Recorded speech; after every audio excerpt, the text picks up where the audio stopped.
Audiobook title: A Journey Beyond the Stars, Chapter 05 to 10. Chapter 05, A Bridge of Words. As the white base drifted silently through the void of space, the tension remained palpable. The prospect of peace with Char Aznable hung like a fragile dream, one that could easily shatter under the weight of years of conflict and mistrust. Yet, Tarek believed that within every problem lay the seeds of its solution, waiting to be uncovered through dialogue and understanding. He sat in a small meeting room, a place normally used for strategy discussions, its stark walls now illuminated by the soft glow of a data screen displaying maps and tactical plans.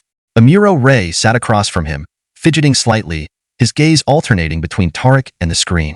Though Tarek sensed Amuro's lingering doubt, he also saw a glimmer of hope. For both Amuro and Char, the war had become deeply personal, filled with grievances that could not be ignored. But Tarek had faith that by drawing on the wisdom of history and Islamic teachings, they could find a path forward. Amuro, Tarek began, his tone gentle yet firm, I know this may seem impossible to you. It is natural to doubt the words of an enemy, but I ask that you listen not just with your mind, but with your heart. In the past, there have been many great conflicts in the world, and even the most bitter of enemies have found ways to come to terms. What we need now is to draw on the lessons from those times. Amuro's brow furrowed as he folded his arms across his chest. It's not that I don't want peace, Tarek. I've never wanted to fight Char in the first place. But every time we meet, it feels like we're on a collision course. There's so much history between us, so much blood spilled. I understand, Tarek replied.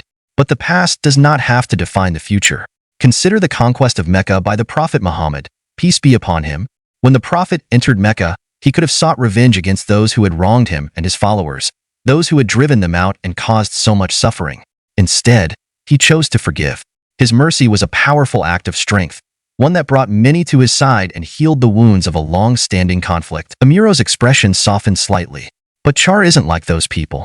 He's proud, and he's always seemed to see me as a rival. Even if I agreed to try and resolve this peacefully, what would make him do the same? Tarek nodded, understanding the skepticism. You are right. Char's pride and sense of honor are significant barriers, but they can also be strengths if we approach them correctly. Pride, when tempered with humility, becomes a desire for true justice. Honor, when guided by compassion, becomes a commitment to protect the innocent. He leaned forward, his voice steady. Char's grievances are not without cause. He has suffered, and he believes in his mission, just as you do. But if we can show him that there is a way to end this conflict without further bloodshed, then perhaps we can convince him to see the bigger picture. In Islam, it is taught that one must always seek to reconcile, to mend the ties of kinship and brotherhood. I intend to appeal to that sense within him, whether he realizes it or not. Amuro's gaze met Tarek's, his doubt slowly giving way to curiosity. And if he doesn't listen, then we will have at least tried, Tarek replied, his tone unyielding. We cannot control others, but we can control our own actions and intentions. And by trying to find a peaceful resolution, we will show Char, and even ourselves, that there is still some humanity left in this war. With Amuro's cautious agreement, Tarek proceeded to plan the meeting with Char. They would meet on neutral ground, a small space station not far from their current position, where no faction held sway.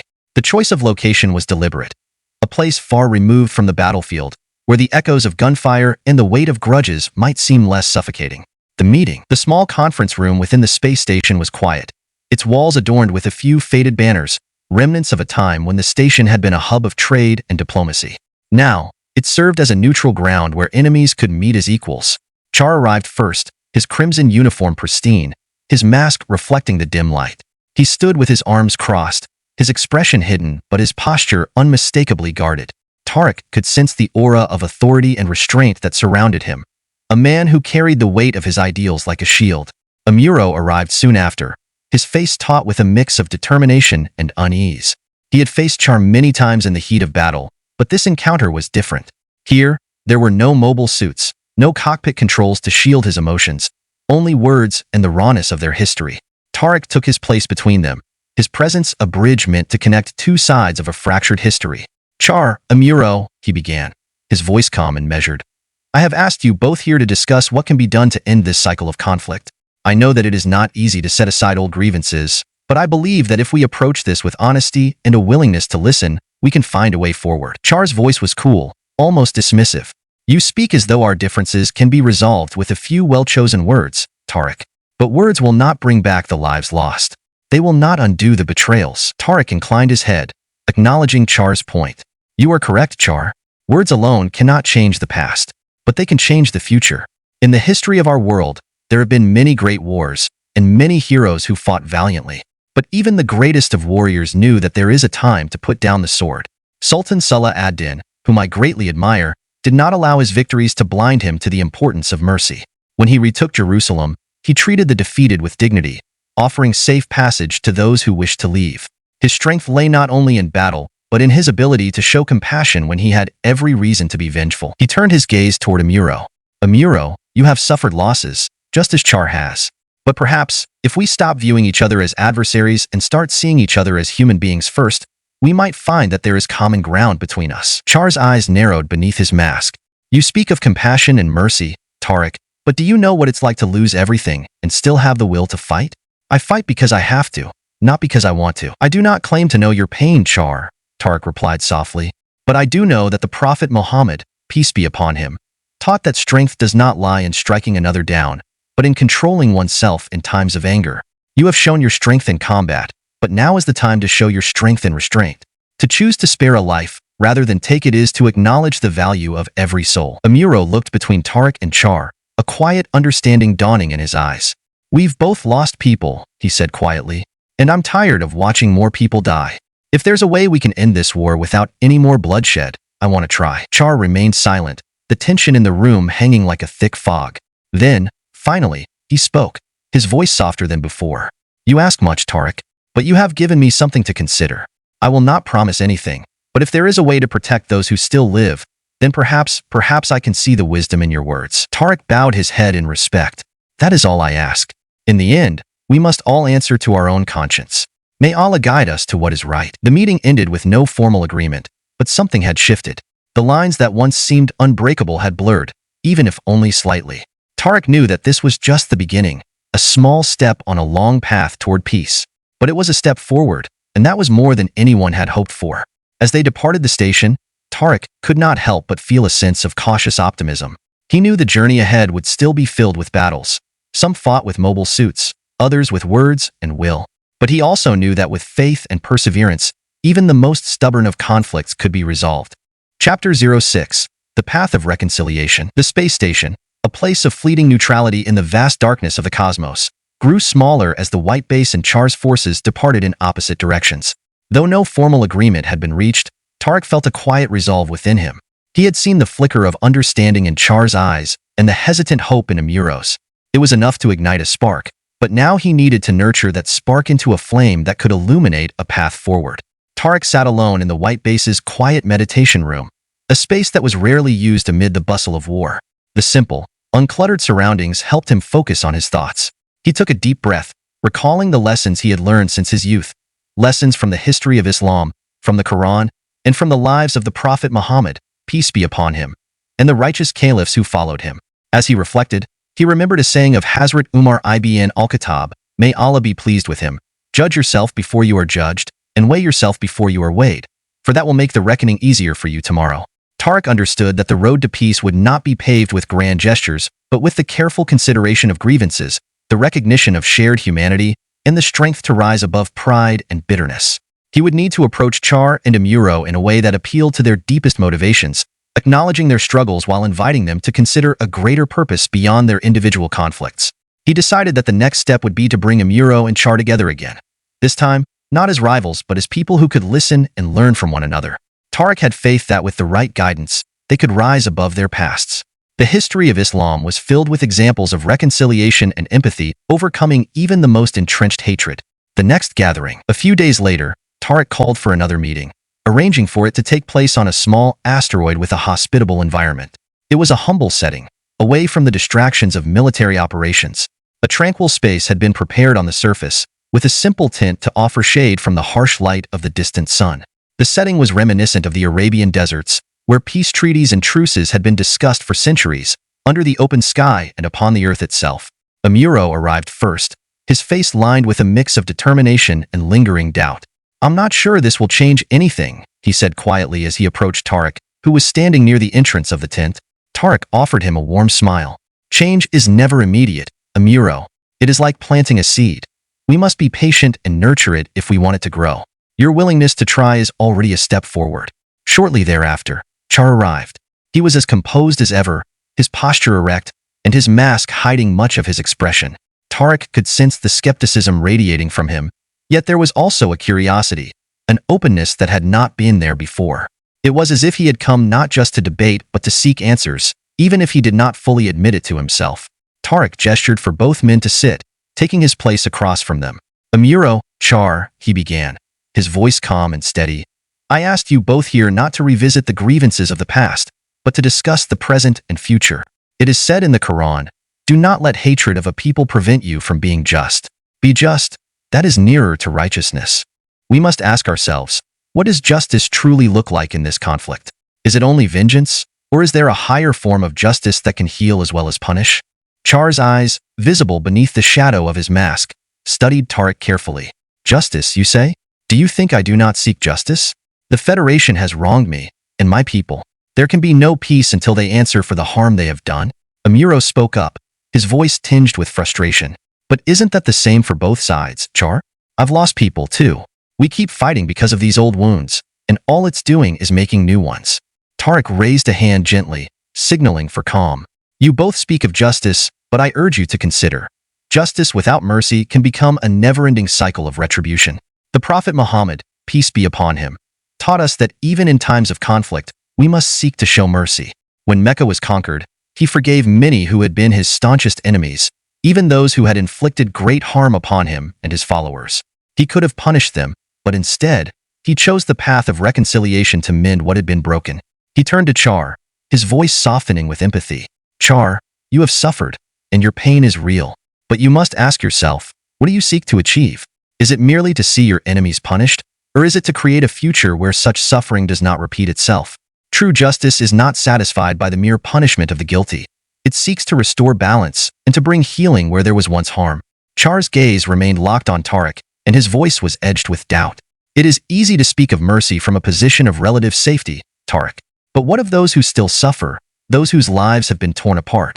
How do you ask them to forgive? It is not easy, Tarek admitted, his expression earnest.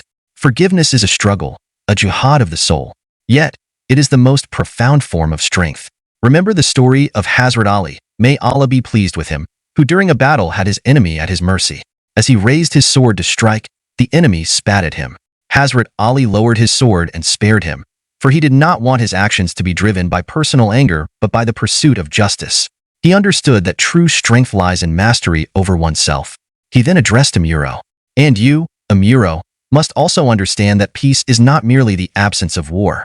It is the presence of justice, compassion, and understanding. You and Char have faced each other as enemies, but what if, for a moment, you considered each other as fellow humans who share the same sky, who look upon the same stars?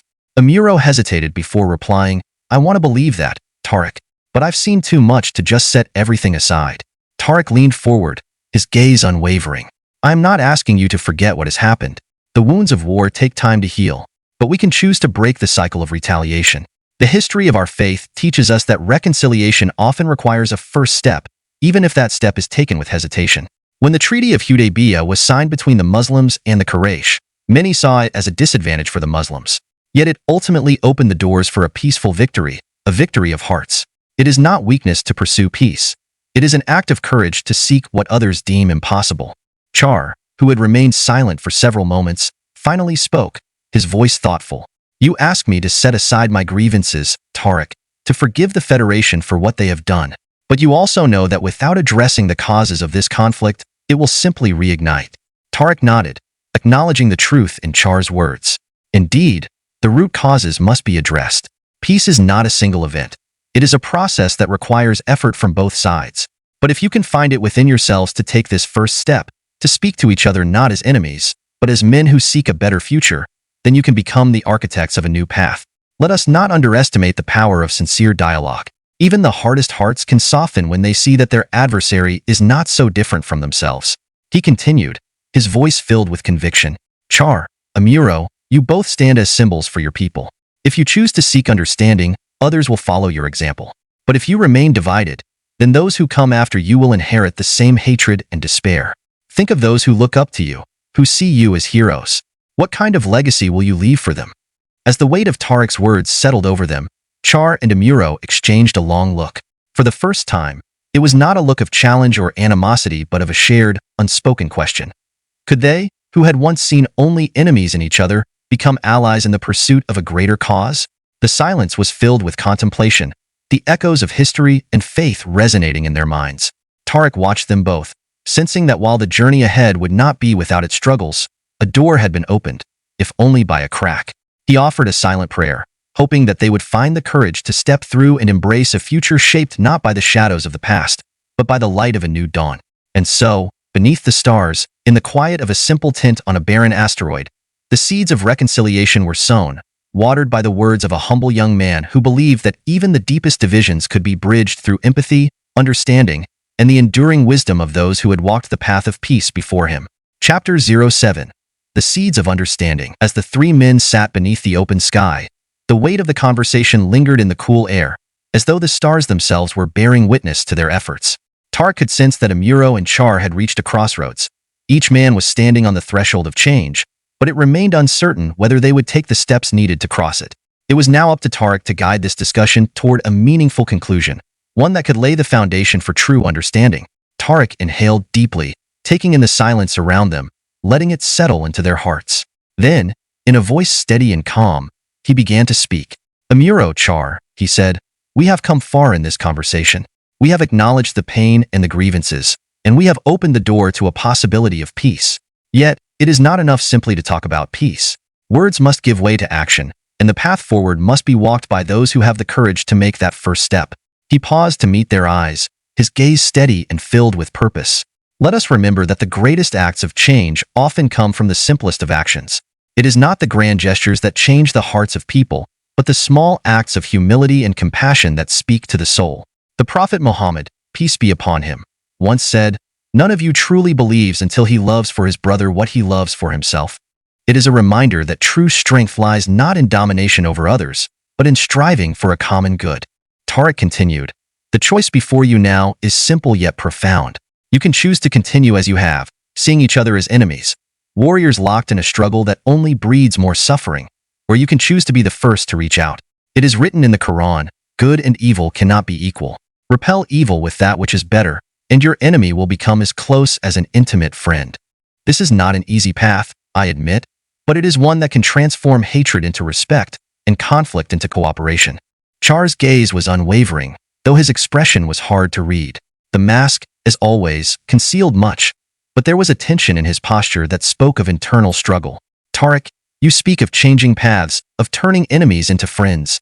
Char began, his tone guarded. But how can we be sure that such efforts will not be in vain? What if this is all a waste, and the Federation's leaders refuse to listen, even if we try to negotiate in good faith? Tarek inclined his head, acknowledging the validity of Char's concern. You are right, Char. There are no guarantees. Even when the Prophet made peace with his enemies, there were those who continued to plot against him, and there were times when the treaties were broken. Yet, the effort to seek peace was still made, because the possibility of saving even one life, of sparing even one soul from harm, is worth the risk. It is better to fail in the pursuit of peace than to succeed in the perpetuation of war. He then turned his attention to Amuro. And you, Amuro, have seen firsthand the cost of war. You have lost people you cared for, and you know the suffering it brings. But you also know that not all of the Federation soldiers are heartless or cruel. There are those who fight simply because they must, not because they desire conflict. If we can reach them, show them that there is an alternative to this endless fighting, then we may find allies even among those we once called foes. Amuro's face softened as he absorbed Tarek's words. I want to believe that, Tarek, he said quietly. I've seen so much death. If there's a way we can put an end to this, without more bloodshed, then I'm willing to try. But Char, he glanced at his longtime rival, uncertainty in his eyes. Will you join us in this? Char was silent for a moment, his thoughts seeming to weigh heavily upon him. Then, he spoke with a voice that was subdued, yet resolute. I have fought for many reasons, some noble, some less so. I've fought for justice, for vengeance, and for my own ideals. But I am not so blinded by my own purpose that I cannot recognize the wisdom in what Tarek has said. If there is a chance to bring about a resolution without more senseless death, then I will not close my mind to it. A sense of relief filled the air, a feeling of hope that began to take root. Tarek seized the moment, his voice rising with a quiet strength. This is a significant step, he said, but we must now consider how to proceed. It is not enough for us to agree to peace in principle. We must actively work to dismantle the structures that keep this war alive. We must be willing to make compromises and to listen to the concerns of others, even those we disagree with. He raised his hand, as if to emphasize the gravity of the situation. I suggest that we form a coalition, not just of soldiers, but of thinkers, diplomats, and those who understand the suffering of war on a personal level. We need voices that can reach beyond the battlefield and into the hearts of ordinary people. Just as Sultan Muhammad al-Fatih surrounded himself with scholars and advisors who could see beyond the strategies of war, we too must seek the counsel of those who can guide us in the ways of reconciliation and justice. Char nodded slowly, his tone thoughtful. A coalition? That could work. It would show the people that this is not just a soldier's truce, but a genuine effort to change things at every level. Amuro looked at Tariq, a spark of determination igniting in his eyes. I can speak to the White Base crew, he said. I know that many of them would support an end to the fighting if they believed it was possible. We've all lost too much already. Tariq smiled, feeling a deep sense of satisfaction at the progress they had made. Then let this be our first step, he said, toward a new future. We shall plant the seeds of understanding here today, and we shall tend to them as they grow. There will be challenges ahead, and there may be those who seek to undermine our efforts, but if we remain steadfast and true to our principles, we will find a way. He concluded the discussion with a final thought, his voice filled with a quiet, unwavering resolve. Remember, the Quran tells us, and hold firmly to the rope of Allah altogether and do not become divided. If we hold to what is right, if we strive together for a just and compassionate resolution, then we shall see the fruits of our efforts blossom into a lasting peace. Let us commit ourselves to this cause, not for our own sake, but for the sake of all those who have suffered and for the generations yet to come. The three men rose from their seats, the discussion having reached its end, but the journey just beginning. They walked out of the tent into the open air, where the stars above shone brighter than ever. There was no certainty of what the future held, but there was a new hope, a shared belief that the course of history could be altered, and that even in the darkness of war, the light of peace could be kindled. As they parted ways, Tariq felt a profound sense of fulfillment. He had come to this universe as a stranger, but now he had become a bridge, a link between the hearts of men who had once seen only enemies in one another. He had done his part to guide them toward a better path, and though the work ahead would be difficult, he had faith that with God's guidance, they would succeed. In that moment, Tariq whispered a prayer into the night. O Allah, grant us strength to uphold justice and mercy. Guide our hearts toward peace, and let our actions be a testament to your wisdom. Ameen. And thus, with the seeds of understanding sown and the path of reconciliation begun, Tariq's journey continued. He knew that the challenges ahead would test his faith, his resolve, and his character, but he embraced them with an open heart, for he believed that even the smallest acts of empathy could echo across the cosmos and bring about a change greater than any battle ever fought. Chapter 08. Unveiling the Truth. The promise of peace between Amuro, Char, and Tariq gave rise to a new phase of their mission, one that went beyond the mere cessation of hostilities. Tariq understood that while they had taken steps towards reconciliation, the roots of the war lay buried in deeper soil. To truly achieve a lasting resolution, they needed to confront the underlying causes that perpetuated the conflict between the Earth Federation and the Zeon forces. It was not just the soldiers who sustained the war. It was the systems, institutions, and individuals who benefited from it. Tariq had come to realize that peace on the battlefield could not be fully secured unless the corrupt forces behind the war were exposed and dismantled. Corruption in the Earth Federation. In his efforts to learn more, Tariq began to investigate the inner workings of the Earth Federation. Through careful discussions with the crew of the White Base, he came to understand the systemic issues plaguing the organization. He learned that the Federation's bureaucracy had become increasingly rigid and unresponsive to the needs of ordinary citizens, leading to widespread dissatisfaction. Worse still, there were those within the higher echelons of power who saw war as a profitable venture, an opportunity to amass wealth and influence at the expense of countless lives. Tariq had always believed in justice and governance as a sacred duty, as exemplified by the righteous Caliph Hazrat Umar ibn al-Khattab, may Allah be pleased with him, who lived with the people and was concerned for their well-being. By contrast, many of the Federation's leaders lived in luxury, far removed from the suffering of the colonies they governed. The gap between the privileged elites on Earth and the people living in space had only widened over the years, breeding resentment and distrust. Even as the Federation claimed to fight for the unity of humanity, it was clear that self-interest had tainted its cause. Tariq pondered the words of Hazrat Umar, who said, "Fear him whom you hate." It was a reminder that those whom one dismissed as enemies could often see truths that were obscured by one's own biases. This thought prompted Tariq to look deeper into the grievances of the Zeon forces, for there might be more common ground than he had previously understood. The Zabi family and the corruption of Zeon. The Zabi family, who ruled Zeon, had played a major role in escalating the war against the Earth Federation. Led by the ruthless patriarch Degwin Soto Zabi, the family's ambition had transformed the principality into a militaristic state. The rise of the Zabis to power had been marked by intrigue and betrayal, and their thirst for dominance had only worsened the divisions between Earth and the space colonies. The late sovereign Degwin's son, Gyron Zabi, was the most dangerous of them all. Tarek had read of Gyron's ideologies, and it reminded him of tyrants throughout history who sought power at any cost, disregarding justice and the sanctity of human life. Gyron's ruthless ambition had driven the war into new heights of brutality, and his views on human evolution bore alarming similarities to extremist doctrines Tarek had encountered in his studies of history, beliefs that justified atrocities in the name of a greater purpose. Tarek was mindful of the lessons from the life of Salah ad-Din, who had faced his own enemies with a combination of strength and compassion.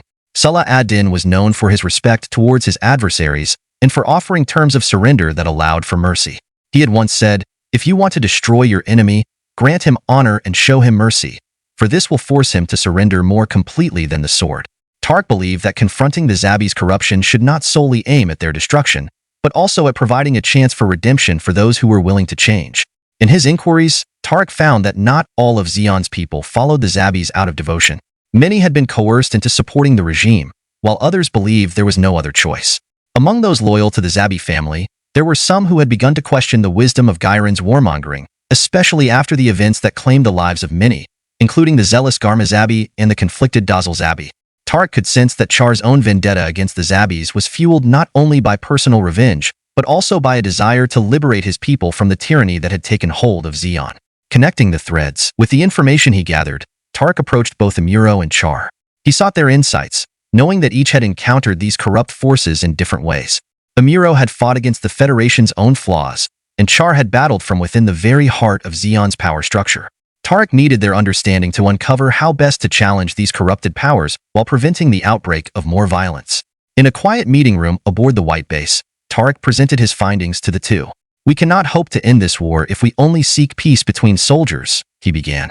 "The true battle is against the corruption and greed that sustain this conflict. The Earth Federation and the Zabi family both have elements that profit from war, and they will resist any effort to change the status quo. We must find a way to address this corruption, or our efforts may be in vain." Amuro leaned back in his chair, his face reflecting the weight of the task before them. "I've seen it firsthand," he said, his voice tinged with frustration.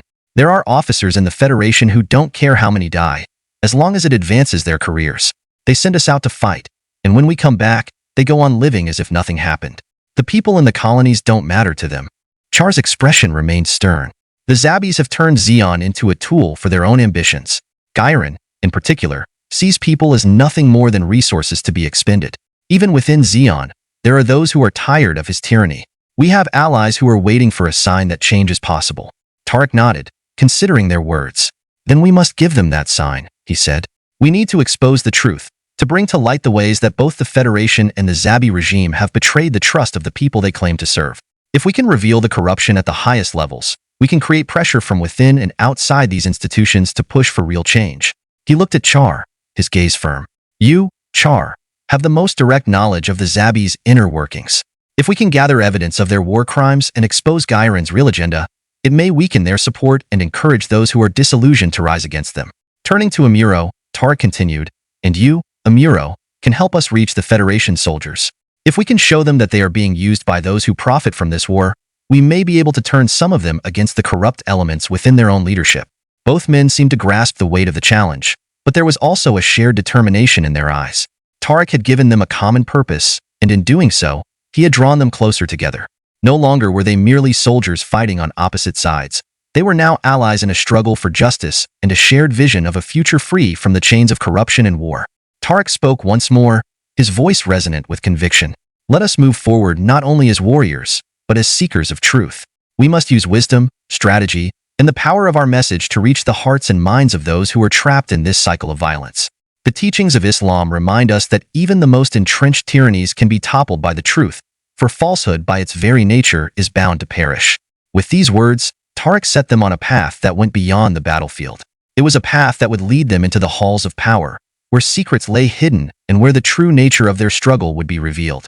The journey ahead would be fraught with danger, but they were now more than soldiers. They were messengers of a new hope, carrying with them the promise of a peace forged not in the fires of war, but in the light of justice and truth. Chapter 09. A Web of Shadows. With their plan taking shape, Tariq, Amuro, and Char turned their attention to the daunting task of unearthing the corruption that lay at the heart of both the Earth Federation and the Zeon Principality. It would not be enough to reveal isolated incidents. They needed to expose a systemic rot, one that pervaded both organizations and perpetuated the war for the benefit of a few. It was an endeavor that required careful strategy, for powerful forces would undoubtedly move to protect their secrets.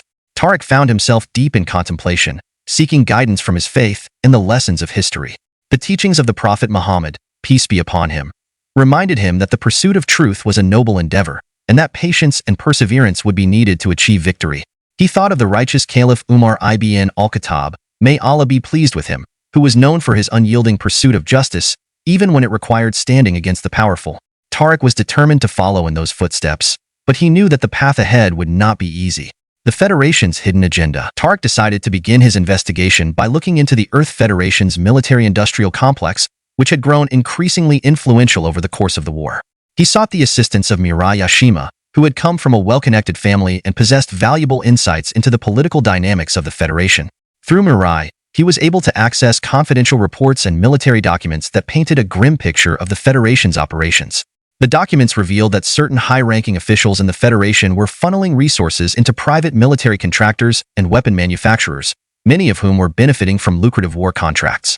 These companies had powerful lobbies within the government, ensuring that the war effort remained funded and sustained.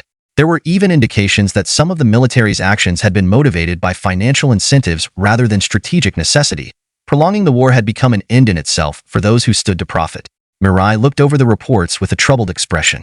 I always knew there was corruption, she said, her voice heavy with disillusionment. But it's worse than I imagined. So many lives lost, and for what? So that a few can line their pockets. Tariq's face remained calm, but his eyes reflected the same anger that burned in Mirai's heart. This is not justice, he said softly. It is oppression masked as governance. The Quran warns against those who trade the lives of others for worldly gain. We must reveal these truths to the people, so that they may see that their leaders have betrayed them. He began to draft a plan to disseminate this information to trusted journalists and media outlets who could reach the broader public. Yet, Tariq knew that revealing the truth would not be enough. They needed to present a vision for a better way forward, a way that did not rely on war and exploitation. The Zabi's Dark Empire. Meanwhile, Char took on the task of uncovering the full extent of the Zabi family's crimes. His knowledge of the inner workings of the Zeon leadership gave him an advantage in navigating the labyrinth of military bureaucracy and political intrigue that shielded the Zabi's secrets. Through a network of loyalists who resented Gyron's tyranny, Char acquired evidence of war crimes, including the use of chemical weapons against civilian targets and the deliberate targeting of neutral colonies. Char also learned of a darker secret. The Zabi family had been engaged in clandestine projects to develop experimental technologies that pushed the boundaries of ethical science. Some of these experiments involved cybernetic enhancements and artificial intelligence, while others delved into the manipulation of human consciousness. These projects were not meant to defend Zeon, but to ensure the Zabi's control over their own people. Char brought this information to Tariq and Amuro, laying out the grim details of what he had discovered. Gyron sees himself as a savior, but he is nothing more than a tyrant, Char said bitterly. The Zabi family has led Zeon down a path of darkness. They preach about the independence of the colonies, but their true aim is control over resources, over people, and over the very nature of humanity itself. Amuro's expression hardened as he listened. So, while we were out there fighting and dying, they were experimenting on their own people, he said, disgusted by the revelation. How can they claim to fight for freedom when they treat their own citizens like tools? Tariq raised his hand, gesturing for calm. We must not let our anger cloud our judgment, he advised. The Prophet, peace be upon him, taught us to be measured in our response, even when confronting the gravest of injustices. The Zabi family's crimes must be exposed, but we must also show the people of Zeon that there is a path beyond vengeance, a path that leads to justice, accountability, and true liberation. Bridging two worlds. With mounting evidence of corruption and abuses on both sides, Tariq, Amuro, and Char knew that the time had come to make their move. They began by coordinating with sympathetic elements within both the Federation and Zeon. These allies included journalists, whistleblowers, and politicians who had grown weary of the war's devastation. The trio worked tirelessly to build a network that could distribute the evidence and rally public opinion against the warmongers on both sides. Tariq was mindful to frame their message in terms that would resonate with both the people of Earth and the colonies. He drew upon the principles of justice and mercy, teaching that true strength lay not in the continuation of violence, but in the willingness to confront one's own wrongs and to seek forgiveness and reconciliation. In doing so, he sought to bridge the gap between the two worlds, showing that their struggles were not so different after all. Just as the Prophet Muhammad, peace be upon him, sought to unite the tribes of Arabia under the banner of justice and faith, Tariq explained in one of his speeches to the White Base crew, "We too must strive to unite our people, not through force, but through understanding. Our shared humanity is stronger than the divisions imposed upon us. The rulers of Earth and Zion have sought to keep us apart, for they know that if we ever stood together, their power would crumble. Let us deny them the luxury of our division." The growing resistance. As news of the corruption began to spread, a groundswell of resistance formed within both the Federation and Zion. Citizens took to the streets, demanding accountability from their leaders. Soldiers, disillusioned with the war's true purpose, began to question their orders, and defections from both sides became more common. The call for peace was no longer just a distant hope. It had become a movement. However, the response from the ruling powers was swift and ruthless. The Federation launched a crackdown on dissent, arresting journalists and activists who had been involved in spreading the information. The Zabi family, true to their nature, took even more drastic measures, using their secret police to silence opposition and threatening to unleash experimental weapons to quell any sign of rebellion. Tariq remained undaunted, for he knew that the resistance they faced was a sign that their message was taking hold. Every tyrant throughout history has resisted the truth, but none have succeeded in crushing it, he said to Amuro and Char as they discussed their next steps. We must be prepared for hardship, for it is in the midst of adversity that the resolve of the righteous is tested. He reminded them of the story of Prophet Musa, Moses, confronting Pharaoh, who had all the power in the world but was still defeated by the truth. Let us remember, Tariq said, that victory is not measured by force, but by the justice of our cause. Even if the enemy surrounds us, the truth will find a way to break through their walls. A new beginning or the end. The time had come for Tariq, Amuro, and Char to confront their enemies not just on the battlefield, but in the realm of ideas and ideology. The information they had gathered was not merely a weapon against the powers that be, but a beacon for all who longed for an end to the conflict. They knew that in challenging the corrupt regimes of the Federation and the Zabi family, they were taking on forces that would not hesitate to crush them. But they also knew that the path to true peace required nothing less. Tariq prayed for guidance as they prepared for the next phase of their struggle. "O Allah, grant us strength to endure the trials ahead," he whispered. "Let the truth we speak reach the hearts of those who have been misled, and let the light of justice shine through the darkness." With that prayer, he rose to face the challenges ahead, knowing that the journey to unveil the truth had only just begun. The struggle for justice was a long and arduous one, but as long as there was faith and the courage to act upon it, Tariq believed that even the most entrenched evils could be overcome. Chapter 10. Seeds of Change. The momentum was building, and with each passing day, the cries for justice echoed louder throughout the colonies and the earth. Tariq, Amuro, and Char recognized that they stood on the brink of a pivotal moment, one that could determine not just the fate of the war, but also the very essence of humanity itself. They were ready to unveil their solution to the twin problems of corruption and conflict, seeking not merely to defeat their enemies, but to transform the entire structure of power that had led to so much suffering. The Assembly of Truth. To ensure their message reached the widest audience possible, Tariq proposed a grand assembly, a gathering of leaders, activists, and ordinary citizens from both the Earth Federation and Zion. The assembly would be a platform for dialogue and reconciliation, where they could confront the realities of the corruption that had driven them apart and explore pathways to peace. Char and Amuro were initially hesitant. "A gathering sounds noble," Amuro admitted.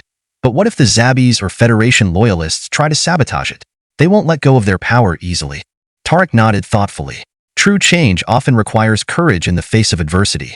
However, we have seen that the people are ready for this. We need to create a space for dialogue, a place where truth can shine. The lessons from our history teach us that healing comes through understanding, not violence. As Tariq spoke, he felt a sense of purpose rising within him. He was reminded of the peace treaties brokered by early Islamic leaders, who often turned foes into allies through sincere dialogue and empathy. They could turn the tide of the conflict, not through swords, but through hearts open to the possibilities of peace. Uniting forces. With a plan in place, the trio reached out to potential allies on both sides. They connected with influential figures within the Earth Federation who were disillusioned with the current regime, as well as members of the Zeon military who opposed Gyron Zabi's oppressive rule. They harnessed the energy of grassroots movements that had formed in response to the corruption they had exposed. Tarek was particularly struck by a group of young activists who called themselves the Luminous Path.